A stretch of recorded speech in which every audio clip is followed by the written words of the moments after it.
My mother-in-law is insisting on a paternity test because our kids turned out to be lighter-skinned than expected. She's accusing me of being a cheater, but I have no desire to take the test just to prove myself to her. To make matters worse, my husband is starting to doubt the situation. It's surreal for me to share this story since I'm usually the one reading about family drama on here. I've always been the reader, not the contributor. However, now the tables have turned, and I find myself seeking advice. So my mother-in-law pushed me into taking a paternity test for my baby, and I'm contemplating revenge. Before delving into the revenge plot, let me provide some context. I'm a nurse, a wife, and a new mom to 1-year-old twins. My husband Dave and I met 3 years ago while studying at the same university. Despite initially being just friends due to other relationships, we eventually became a couple. Our relationship faced challenges, particularly with our parents. My dad had reservations initially, but he warmed up to Dave. On the other hand, my husband's mother, now my mother-in-law, never liked me. Her disapproval stemmed from her colorist views, as she wasn't thrilled that her son chose a dark-skinned woman like me. The relationship with his parents, especially his mother, posed difficulties, but we persevered. Fast forward to the birth of our twins, and things took an unexpected turn. Despite both of us being dark-skinned, the twins emerged with light brown skin, hazel eyes, and a different hair texture. This raised eyebrows and led to doubts about their parentage. Even though I had a normal and comfortable pregnancy, the unusual appearance of our twins sparked suspicion. I assured people that their features would likely settle into a more familiar look over time, given some family mixing on my side. However, as months passed, their hazel eyes persisted, and their light skin showed no signs of darkening. Now I'm grappling with the demand for a paternity test and contemplating how to deal with my mother-in-law's accusations. So, the snarky comments escalated after the first time I heard a blatant accusation. It happened during the twins' 6-month get-together, a family gathering we organized. One of the aunts remarked on how the babies hadn't darkened and now looked more like a milk chocolate mix than a dark chocolate mix, making a clear accusation of infidelity. What bothered me more was my husband's silence, a tacit agreement with the accusations. The accusations continued throughout the function, with family members making similar comments. By the end of the night, I was exhausted and frustrated. My husband chose to leave me to manage the twins as he went off to play games with his cousins. When the babies wouldn't stop crying and I asked for help, my mother-in-law suggested I call my actual baby daddies and stop embarrassing her son. That was the breaking point. A heated argument ensued, and I ended up staying at a friend's that night. The arguments persisted, and whenever I was around the family, my mother-in-law made sure her suspicions were heard loud and clear, regardless of the audience. This went on for a month before she began pressuring me to get a paternity test, which I adamantly refused. I thought she'd eventually drop the issue, but it only intensified. Frustrated, I confronted my husband, hoping he would deal with his mother. To my dismay, he sided with her, insisting I take the paternity test. When I refused, he threatened divorce and kicked me out. It was a devastating blow, equivalent to him accusing me of infidelity. Reluctantly, I agreed to the paternity test. On the day of the results, my mother-in-law invited the entire family over, seemingly eager to witness my embarrassment. However, when my husband saw the results, the embarrassment shifted to her. The undeniable proof confirmed that the twins were indeed ours, exposing her as a paranoid mother who took out her issues with me on the grandchildren. While I felt a hint of smug satisfaction, the fact that my husband needed a piece of paper to prove my fidelity lingered in my mind, making it challenging to genuinely appreciate the victory. So, I had to leave. It was necessary to stay with a friend for a few weeks, explaining to my husband that I needed space. He clearly wasn't thrilled about it, realizing the gravity of his actions. However, I made it clear that it was either that or divorce. I needed time until I could look at his face without a hint of resentment for not believing me enough. Once I felt ready to return home, things resumed to our routine, but I was never fully and truly present as I once was. The almost non-existent libido served as undeniable proof of the lingering unease. The twins had turned 1, marking about 5 months since the incident. Recently, something happened, and I'm uncertain if I'm making the right decision. My husband had a work-related accident last month, losing a significant amount of blood. It was a scare I hadn't prepared for, and despite the betrayal, the thought of losing him terrified me. Upon learning that he was otherwise okay and only needed a blood transfusion, I thought everything would be fine. However, my shock deepened when I discovered that neither of his parents had his blood type. His mother, Mathis, was type A, and father-in-law, Kevin, with type AB, while my husband, Dave, was type O. For those unfamiliar with blood types, an A or AB parent should not result in an O-type child. The child should have an A or B blood type. This raised suspicions, especially when Chris, a family friend, offered to donate and turned out to have O blood. Chris, despite being a brown-skinned black man, came from interracial parents, making it plausible for him to be my husband's biological father. This could explain the biracial genes that might have mixed with my own diverse gene pool, contributing to our kids' unique attributes. Despite the initial desire to resist snooping, the need to address the unnecessary rift in my marriage prompted me to investigate. I confirmed my suspicions, and 6 days ago, I decided to take the next step. As I was taking care of lunch for my recovering husband, Mavis, my mother-in-law, walked in, sparking an argument. She criticized me for not having prepared the lunch earlier, conveniently overlooking the fact that she delayed things while shopping for the necessary items. This encounter fueled my determination to uncover the truth. So after that humiliating encounter, I reached a breaking point. Now I find myself sitting in my car, clutching an envelope that holds the potential to shatter my mother-in-law Mavis's life and turn my husband's reality upside down. I'm not entirely sure why I'm sharing this, considering I've already made up my mind to seek revenge. Perhaps I just need someone, even a random stranger online, to validate that what I'm about to do is justified. However, by the time I come back here, a week from now, I'll probably have already executed my revenge. See you all then. Update number 1. I went through with it, and it felt strangely satisfying. I read your messages, and I noticed some agreed, while others did not with my plan. Regardless of the opinions, it happened. I did have second thoughts when I arrived home. Instead of immediately exposing her, I held onto the envelope and went about my life as usual. Thankfully, she wasn't at the house when I got there, sparing me from a potential argument. I was stuck in traffic on the way home, so I worried about not reaching home early enough to make dinner for Dave and give him his medicine. Luckily, I was only a few minutes behind, and I managed to sort everything out quickly. Some of you asked about the DNA test. I confess, I stole a few strands of Chris and Kevin's hair, which wasn't difficult. I'd also got my husband's hair. It wasn't exactly the legal way to go about it, but I did it. I checked the results again that night while my husband was in the bathtub, and my suspicions were once again confirmed. He was indeed Chris's child. I hid the results as soon as he came home from his shower, but as I contemplated whether to expose the truth, I found myself staring at him. The more I looked, the more I distanced myself from the idea of revenge. I almost decided to drop it until we were in bed, and he made a move that I refused. Still struggling with low libido and mentally processing the information I had uncovered, I thought he would understand. Instead, he exploded, saying hurtful things because I refused intimacy. The worst part was when he brought up his mother as he left, suggesting she might be right about me cheating and using that as a reason for denying intimacy. This revelation indicated that he had been discussing our intimate life with his mother, adding another layer to the betrayal, which I found disturbing, but he was still taking her word and accusing me of cheating. This was the catalyst that made me change my mind and partly led me to expose her secret. Another factor that solidified my decision was when he stayed over at her place for several days.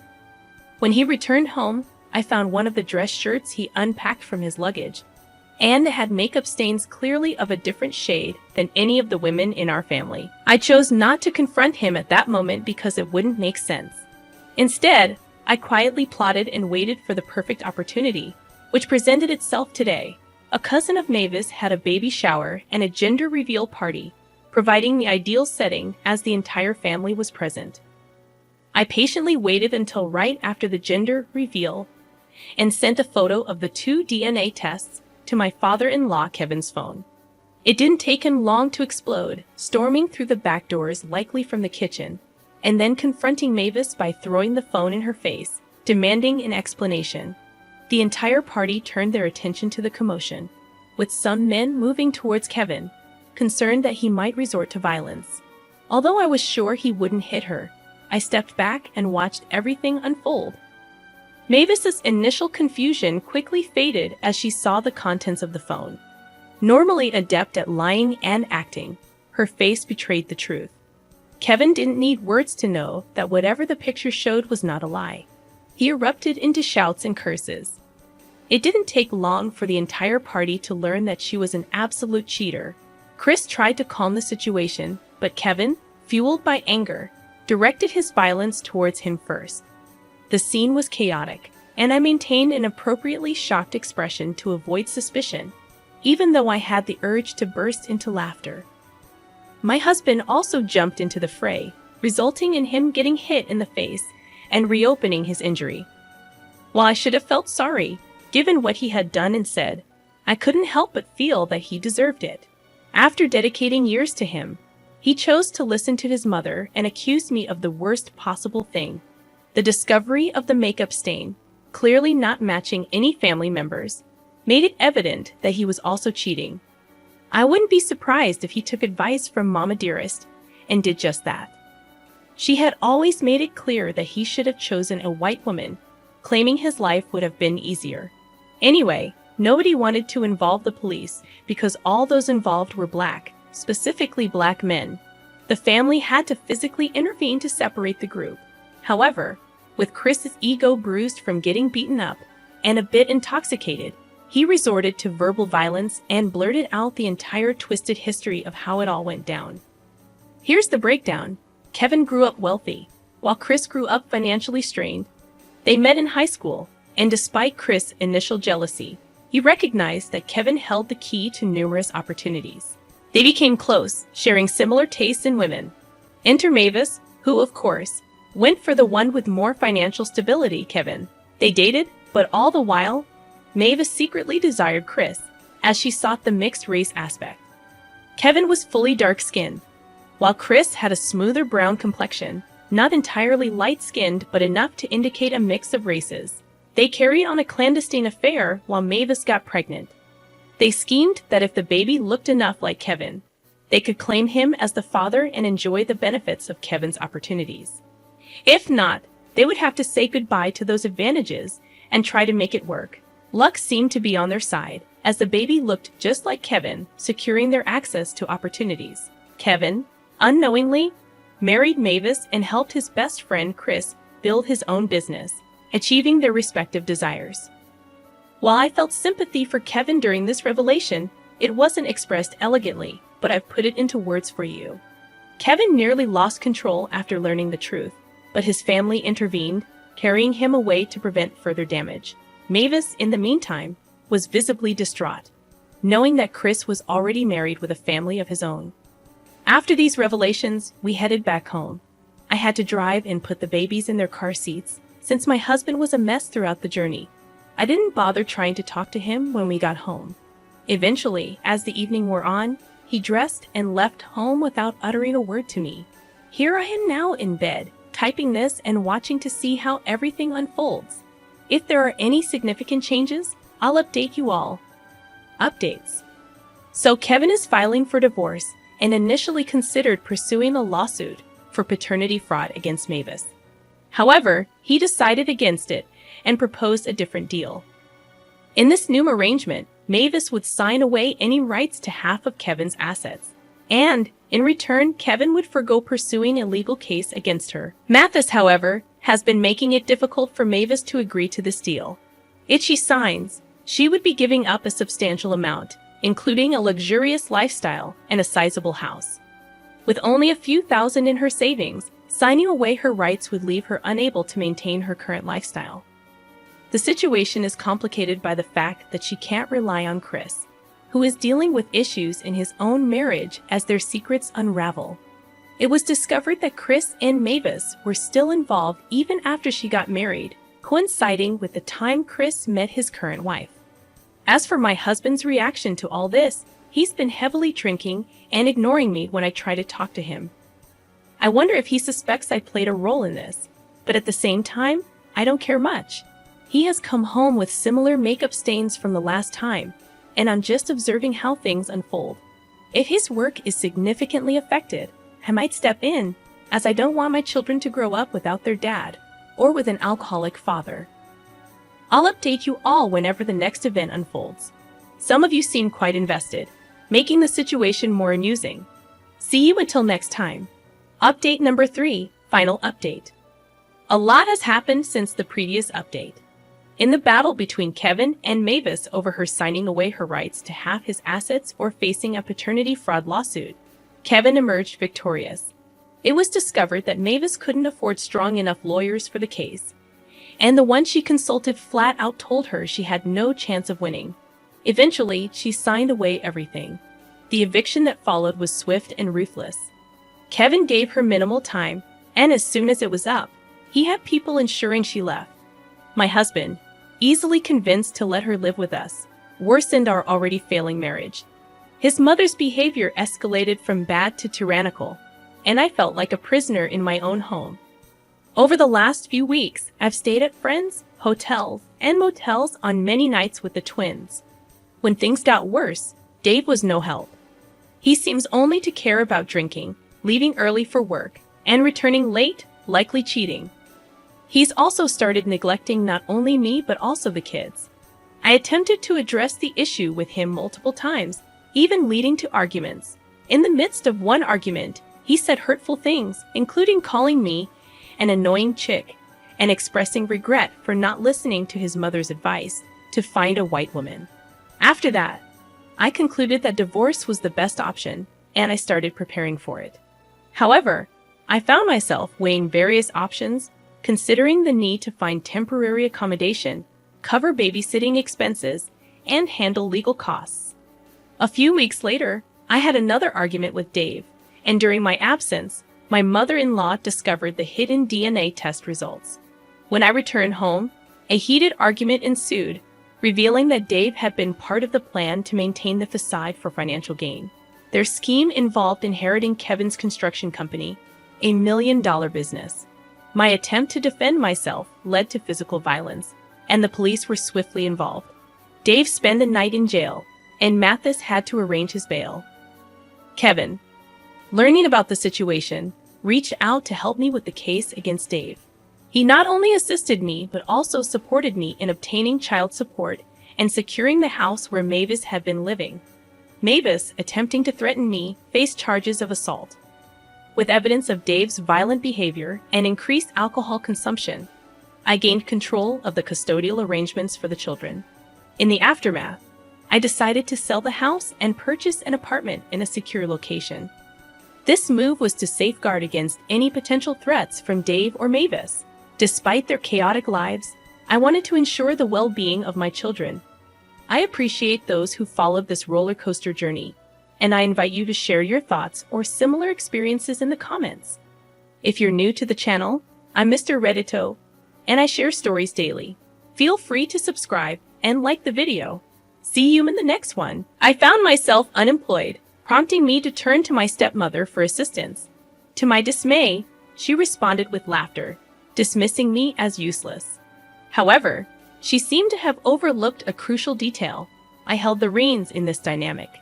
Despite my initial reluctance to share this story, the twists of life led me to this throwaway account where I could vent my frustrations, anger, and disappointment.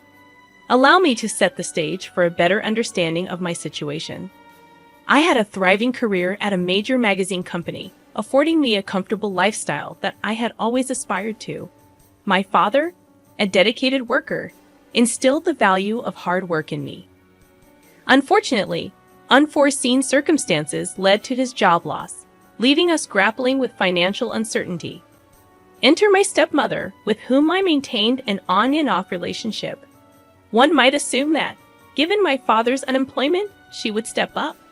However, that assumption proved incorrect. Accustomed to a life of homemaking, she had been granted this luxury by my father, who believed his income sufficed.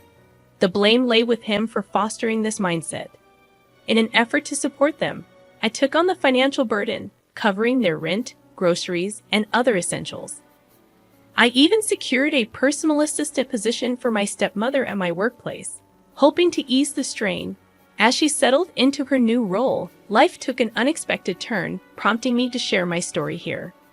Fast forward to a day at the office, engrossed in writing an article, when my stepmother, wearing an uncharacteristic smile, entered.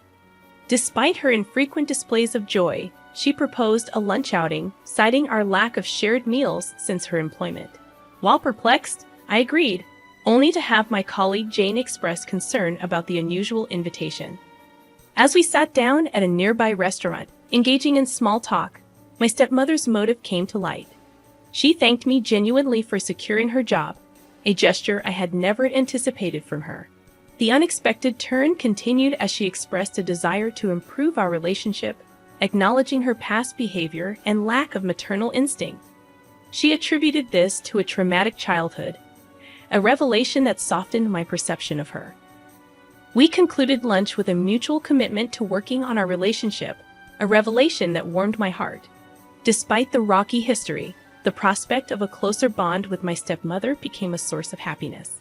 Returning to the office, I chose not to disclose this development to Jane, knowing her skepticism could overshadow the potential for positive change. Everyone, including my stepmother, deserved a fair chance at redemption and connection. Update number 1. My life currently resembles a roller coaster, with everything seemingly falling apart. I question whether I can even fix the chaos unfolding. It's been a few weeks since the lunch date with my stepmother, and things have been progressing positively between us. We agreed to take things slow and not rush into anything. However, as I sit in my office engrossed in proofreading one of my articles, an unexpected storm hits. My usually cheerful supervisor walks in looking agitated, a stark departure from his typical jolly demeanor. Sensing something is amiss, I inquire about his mood. He responds with a raised eyebrow and a heavy sigh. As he sits across from me, the tension in the room intensifies. He gazes at me, disappointment etched on his face, and proceeds to express his profound disappointment. Confused and trying to grasp the situation, I'm handed a stack of documents. Scanning through them, I discover there was a crucial meeting last weekend, mandatory for all journalists at the company. Strangely, I never received any communication about this meeting. My supervisor chastises me for missing such a vital event, deeming it unprofessional and indicative of my complacency. Despite my protestations and assurance that I was unaware of the meeting, he accuses me of not taking my job seriously. The bombshell drops when he declares that I'm no longer employed, citing my recent promotion as a mistake. Shocked and fighting back tears, I defend myself, emphasizing my dedication over the past 5 years. It's a stark contrast to the impeccable record I've maintained. Nevertheless, he remains resolute, demanding my departure within the next 10 minutes, threatening to involve security if I resist. Update number 2. As I hastily pack my belongings, emotions run high. The unfairness of losing my job without a chance to explain or defend myself weighs heavily. In my car, the tears finally flow as I grapple with the reality of unemployment. The impact on my ability to support my father and the dashed dreams of a luxury car from my savings further compound the despair. Update number 3. Reflecting on this harsh lesson, I realize I placed unwarranted trust in people. The disappointment of betrayal stings, especially as my stepmother remains conspicuously absent during this challenging time. A week post-termination, only Jane has reached out to check on me, highlighting the true colors of those I once considered close. The realization that my stepmother hasn't bothered to inquire about my well-being, despite knowing about my job loss, adds another layer of disappointment. I muster the courage to visit her and my father, only to be met with an indifferent attitude. leaving me questioning the sincerity of her earlier expressions of wanting to work on our relationship. Since my termination, my stepmother greets me with a slight smile and shakes her head. Expressing my need for her support and recalling our agreement to work on our relationship, she bursts into laughter. Amidst her laughter, she dismisses me as a joke and claims it's my fault for getting fired. Shocked, I confront her, but she continues, labeling me an entitled, spoiled brat who should have taken my job more seriously. Baffled by this sudden change in demeanor, I resist stooping to her level. I point out the irony of her calling me spoiled while residing in the house I pay rent for. Mentioning the rent matter visibly shakes her, but I decide not to engage further, declaring that I won't bother her again. Days pass, and I focus on job hunting, still reeling from the betrayal. A knock at the door interrupts my search, and it's Jane with disturbing news. Relieved that my relationship with my stepmother is non-existent, she reveals that my stepmother orchestrated my firing. Apparently, she deliberately withheld details about a crucial meeting organized by her boss, leading to my dismissal. Jane's revelation extends further. She caught my stepmother and my former supervisor making out in the office a few days ago. The shock hits me as I grapple with the realization that not only did she get me fired, but she's also cheating on my father with my ex-supervisor. Update number 3. Armed with this information, 2 weeks pass as Jane and I gather evidence to prove my unfair dismissal and expose the affair. In the past week, Jane has been instrumental in helping me schedule a meeting with the CEO, human resources manager, my stepmother's boss, and my former supervisor. As we gather in the boardroom, tension fills the air. Upon my supervisor's inquiry about the presence of others, I assure him that everything will be revealed soon. As my stepmother walks in, my supervisor's expression changes noticeably. I begin to explain the purpose of the meeting, to prove my innocence and expose the unfair circumstances surrounding my dismissal. I present documents to everyone in the room, demonstrating that I was never emailed details about the crucial meeting weeks ago, stressing that Maria, my stepmother, never informed me despite ample opportunities to do so. I catch the attention of the CEO, who nods in agreement. The focus then shifts to my stepmother's boss, who questions Maria about why she didn't email me the meeting details and why she lied about it. Maria stammers and freezes, unable to provide a satisfactory answer.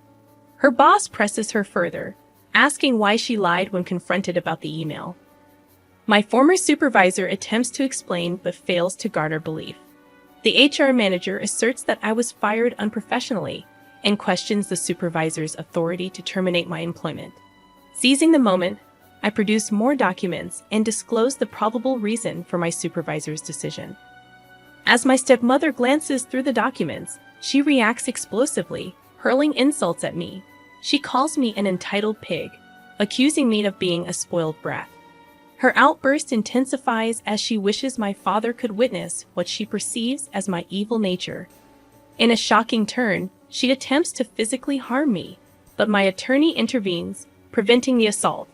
Security is summoned, and my stepmother is escorted out of the building, promptly fired. The CEO declares that my stepmother will no longer work for the company. The revelation on the documents exposes her deceitful actions, leading to her immediate termination. The documents, acquired through a breach of privacy, on her public office computer, reveal social media conversations between her and my supervisor, further substantiating their collusion. The CEO expresses disgust at her behavior, emphasizing that she crossed professional and ethical boundaries. Update number 4. A month has passed since the exposure of my stepmother and supervisor's wrongdoings. Both were fired immediately, a consequence they deserved. However, my relationship with my father suffered a severe blow when he defended my stepmother's actions and blamed me for the turmoil. He justified her cheating, claiming neglect on his part.